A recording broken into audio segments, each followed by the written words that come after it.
Então, nós vimos que aqui você está vendo esses dois pães ungidos, né?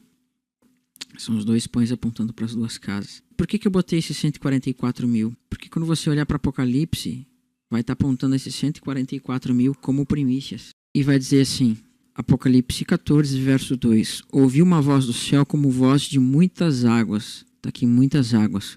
Com voz de grande trovão, também voz que ouvi era como de arpista que tange a sua harpa. Então, esses 144 mil, eles louvam, né? Louvam a Deus. E quando a gente olha para o livro da lei, para os profetas, até para os salmos, que quem louvava, quem tocava instrumentos, estava apontando para quem? Para os levitas, para os sacerdotes, louvando a Deus. E diz assim, entoavam um novo cântico diante do trono, dizendo, diante dos 4 seres viventes e dos anciões. E ninguém pode aprender o cântico, senão os 144 mil que foram comprados na terra. Esse comprados aqui tem um significado aí um pouco profético que nós vamos ver num outro estudo, que é no sentido de ser comprado de escravidão, ou seja, uma pessoa que compra um escravo de um outro senhor, no sentido de ser redimido, né? E o preço foi o quê? Foi o sangue de Cristo. Por isso que Paulo fala, vós fostes comprado por preço, ou seja, comprados da terra.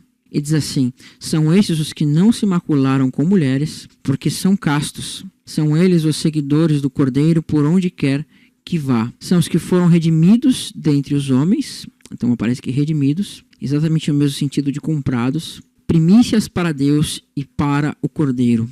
Então essa expressão primícias aqui, que está aparecendo aqui, para o Cordeiro, você vê que ela está apontando para nós aonde?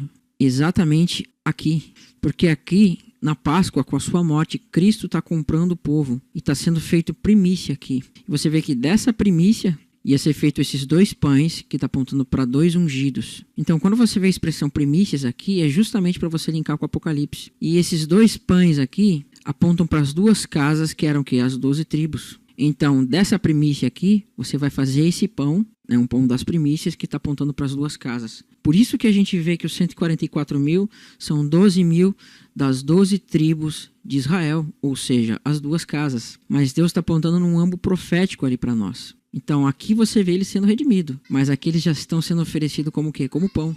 Então, quando você vê esses 144 mil como primícia aqui, você está vendo esse pão das primícias que está aparecendo aqui. Né? Os 144 mil que foram selados e agora estão sendo oferecidos como pão das primícias diante de Deus. Então, por isso que a gente vê que os 144 mil são as primícias de Deus, apontando para quê? Para a festa do Pentecostes, que são que as 12 tribos que apontam para as 2 casas que foram feitas de uma mesma primícia. E você vê que no livro de Oséias diz o seguinte, no livro de Oséias fala assim, né? A respeito das 2 casas. Os filhos de Judá e os filhos de Israel se congregarão. Congregar significa fazer uma assembleia. E constituirão sobre si uma só cabeça. Então, se tem uma só cabeça, você está vendo que está apontando para um corpo, essa uma só cabeça. E subirão da terra, porque grande é o dia de Jezreel. Essa expressão Jezreel, no hebraico, tem o seguinte significado. Deus semeia. Você consegue ver aqui?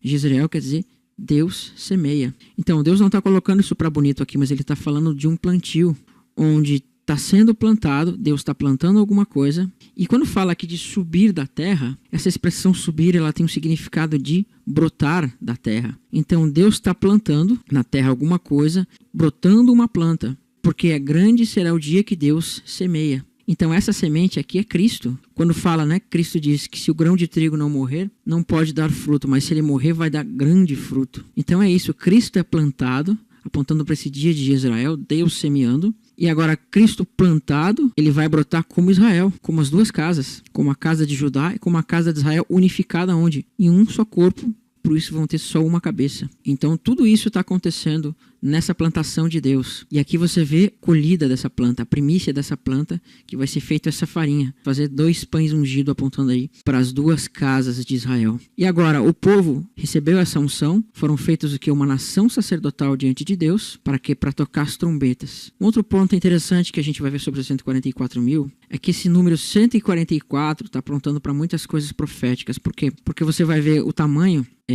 da muralha da Nova Jerusalém, era 144 côvados. Quando você olhar para a lei onde fala dos 6 dias em que Deus trabalhou, você vai ver que tem 144 horas. Por quê? Porque 6 dias vezes 24 horas, você vai ter 144. Então, 144 está apontando para esse tempo de trabalho, de serviço de Deus. em 144 horas de trabalhos, que são 6 dias, e 1 dia de descanso, que é o 7º. E você vai ver também que Deus fala que a descendência de Abraão passaria 400 anos na terra do Egito, mas depois viria de lá. Então, quando você multiplica 400 anos vezes 360 dias, você vai ter exatamente 144 mil dias. Então, esses 144 mil apontam para o período de trabalho, também para a escravidão, onde o povo, quando completasse esse número, seria livre da escravidão. Por isso que você vai ver esses 144 mil em Apocalipse apontando para as primícias. É o povo que vai sair da escravidão. Mas isso é aí um estudo para um outro dia, né? Então não pense que esse número é um número literal, porque não é. A pessoa que diz que esse número é um número literal de 144 mil, ela está errando feio, né? Não é isso que o texto está dizendo. Então, você vê que aqueles 144 mil, eles cantam, eles tocam instrumentos, né? Apontando para quê? Para sacerdotes. E ali Deus está mostrando o quê? Aquele reino sacerdotal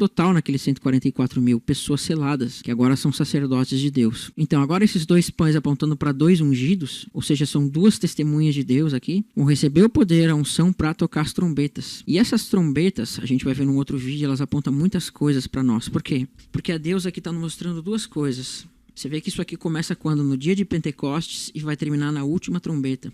Então, você tem aqui 2000 anos de toque de trombetas, que começa aonde? No Pentecostes, mas que vai se estender até a 7ª trombeta de Apocalipse, onde os sacerdotes vão estar tocando essa trombeta, né? Então essa trombeta ela se inicia quando os sacerdotes são consagrados e agora passa a tocar essa trombeta e ela vai ser finalizada onde? No toque da última trombeta, que vai levar o povo para a festa das cabanas.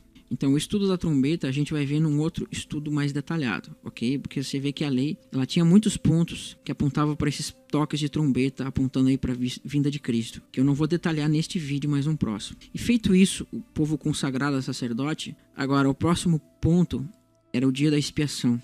Então esse dia da expiação a gente pode ver que é um dos pontos mais importantes, porque ele vai abranger muitas coisas aqui. Ele é uma figura profética de muitas coisas. Por quê? Porque aqui Deus está revelando Cristo entrando aonde? No Santo dos Santos. Isso vai estar apontado no Salmo 110, quando diz: Disse o Senhor a meu Senhor, assenta à minha direita até que eu ponha os teus inimigos debaixo do estrado dos teus pés.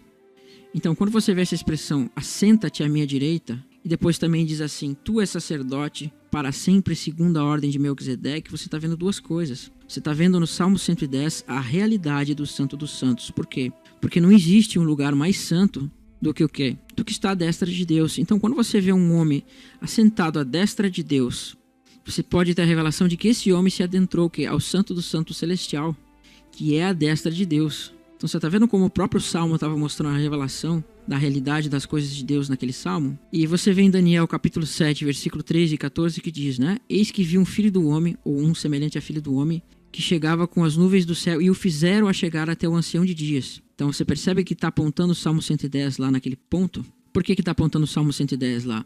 Porque ali você está vendo que Cristo está ascendendo aos céus e estão fazendo ele a chegar à destra de Deus. Ou seja, está sendo feito sumo sacerdote para se assentar à destra de Deus. Por que eu coloquei essa expressão 2000 anos aqui? Porque ela é mais ou menos a mesma ideia que vai estar aqui na festa das trombetas. Por quê? Porque aqui você vê uma representação de Cristo entrando no Santo dos Santos, mas você também vê uma representação de Cristo saindo do Santo dos Santos. Porque se o sumo sacerdote, quando entrava no Santo dos Santos, apontava a Cristo ascendendo ao santuário celestial, então a saída do sumo sacerdote representava a saída de Cristo dos Santos, e o próximo ponto era levar o povo para onde? Para a festa das cabanas. Tudo isso está apontado aqui para nós. Então você vê que fala de uma grande expiação aqui, né? Então, quando nós formos falar do ano 49, a gente vai ressaltar mais esse dia aqui, para aprender muitas coisas sobre ele, porque ele está apontando para nós o quê? As 70 semanas. E aqui o sumo sacerdote saía com os pecados do povo perdoado para levar o povo para onde? Para a festa das colheitas, que era a festa das cabanas, que era a última festa do ciclo.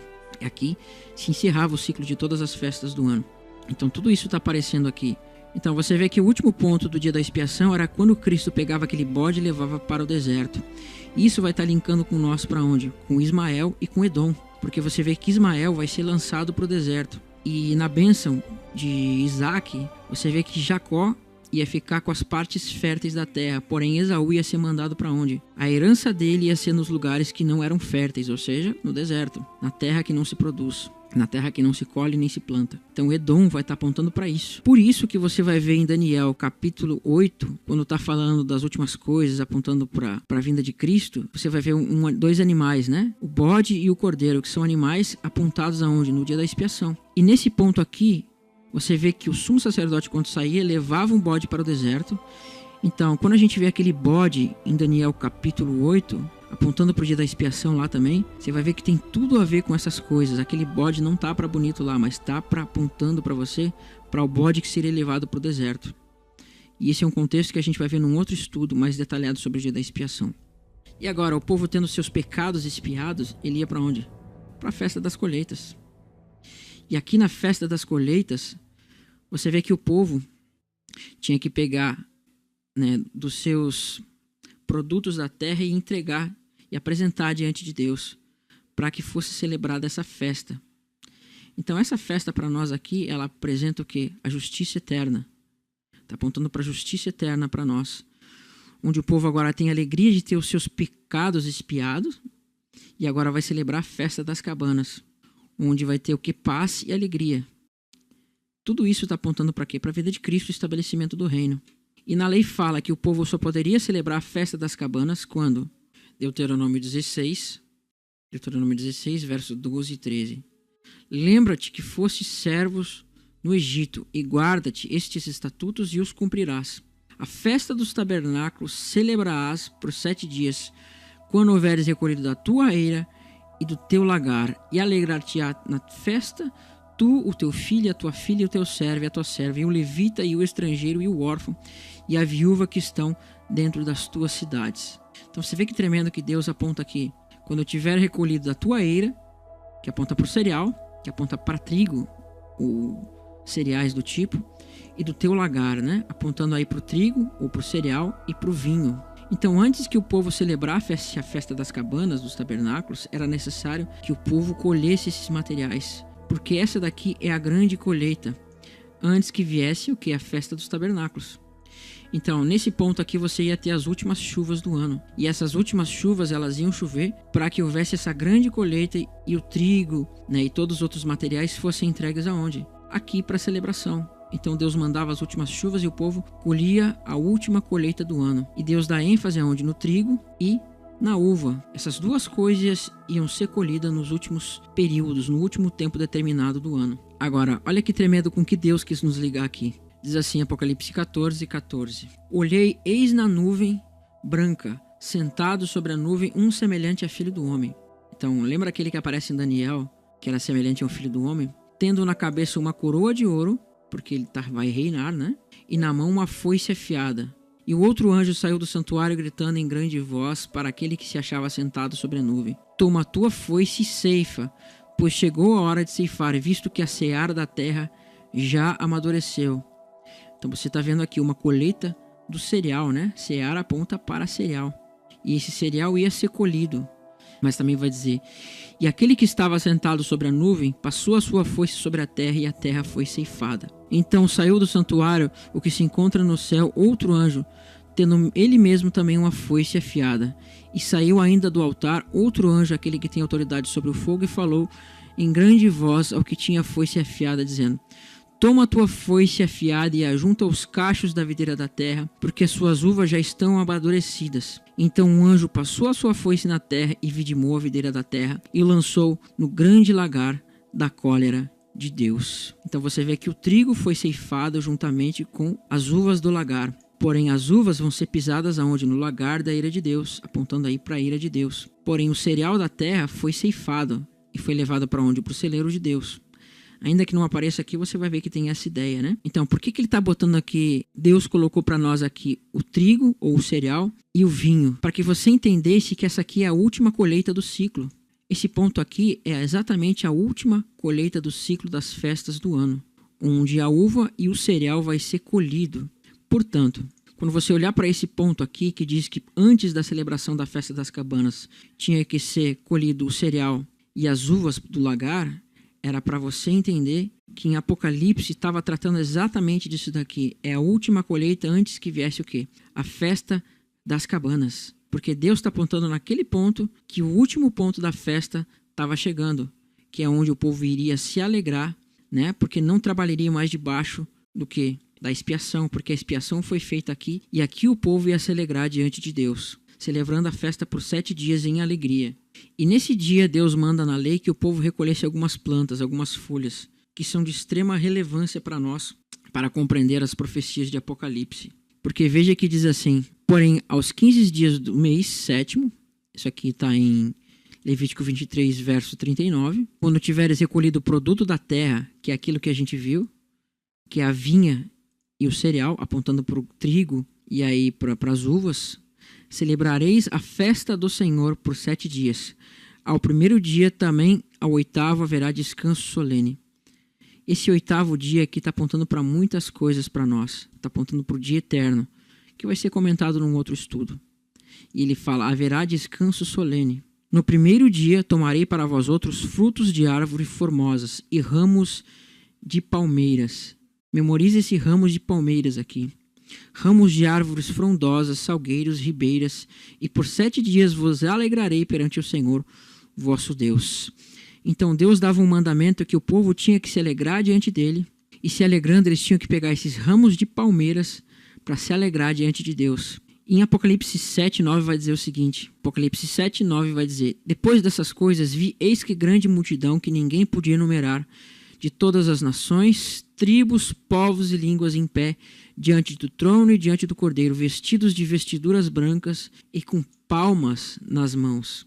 Algumas pessoas olham para esse palmas nas mãos e pensam que é bater palmas, né? Mas quando você olha para essa expressão palmas nas mãos, vai dizer exatamente assim: palmeiras. Então esse povo está com folhas de palmeiras nas mãos. E com que? Com vestiduras brancas. Aqui você tem duas festas aqui: vestiduras brancas e palmeiras.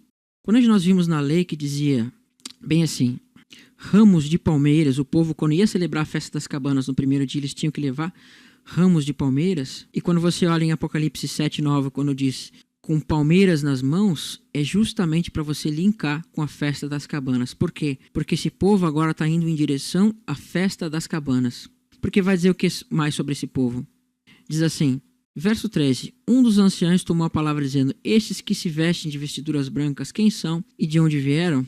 Respondeu-lhe: meu senhor, tu o sabes. Ele então me disse: são estes os que vêm da grande tribulação, que é aquele ponto que a gente vai ver em Daniel 8, 9 e 11, da abominação da desolação, que é o ponto que a gente vai ver onde o bode vai estar fazendo guerra contra o cordeiro, contra o carneiro. Mas eles vieram disso, eles passaram já por isso. E agora o que vai dizer? Lavaram as suas vestiduras e as alvejaram no sangue do cordeiro. Quando você vê aqui a expressão vestiduras brancas, é que esses homens alvejaram, lavaram as suas vestes aonde? No sangue do cordeiro, e as suas vestes tornaram-se brancas. Então você consegue perceber que esses vestidos brancos e alvejar suas vestes no sangue do cordeiro está apontando justamente para quê? Para o dia da expiação, onde Cristo vai expiar o pecado do povo e vai jorrar o sangue dele sobre os homens para que alveje as suas vestes. Então exatamente esse ponto aqui é o dia da expiação. Porém, quando fala com palmas nas mãos, você está vendo que povos de todas as tribos, línguas e nações que foram compradas por Deus, que agora estão entrando aonde? Na festa das cabanas. E essas pessoas foram colhidas como aquela grande colheita que a gente viu e vão ser entregues aonde? Na festa das cabanas, como um povo redimido de Deus para a alegria da festa das cabanas. Por isso que vai dizer assim: razão porque se acham diante do trono de Deus e servem de dia e de noite no seu santuário. E aquele que se assenta no seu trono estenderá sobre eles o seu tabernáculo. Consegue ver que tremendo aqui a festa do tabernáculo apontando aqui? Isso aqui é extremamente, revelador para nós. Você viu aqui a festa da expiação e agora a festa das cabanas aqui. Então tudo isso acontecia nesse ciclo de anos aqui que Deus está apontando para nós. E você tinha 6 pontos de trabalho na expiação, mas aqui o que acontecia no 7º ponto? O povo já tinha sua expiação feita, ou seja, eles lavaram suas vestes. Aqui já colheram todos os frutos do ano e agora estão usufruindo. E agora estão o quê? Comemorando e comendo desses frutos no 7º ponto. E tudo isso ia acontecer durante 6 anos. Porque você podia colher no primeiro ano, você podia colher no segundo ano, você podia colher no terceiro ano, você podia colher no quarto ano, você podia colher no 5º ano, mas quando chegasse no 6º ano, o povo ia receber uma grande chuva nesse ponto aqui, para que a última colheita desse em abundância para que o povo se alimentasse no 7º ano do fruto do 6º ano. Né? Isso estava apontando também para nós o dia e o ano dos jubileus, que a gente vai ver no próximo vídeo. Por enquanto eu vou finalizar por aqui esse primeiro ciclo, e no próximo vídeo eu vou falar sobre esse 6º e 7º ano aqui, que são de tremenda revelação para nós. A paz de Cristo a todos os irmãos, e não deixem de se inscrever no canal.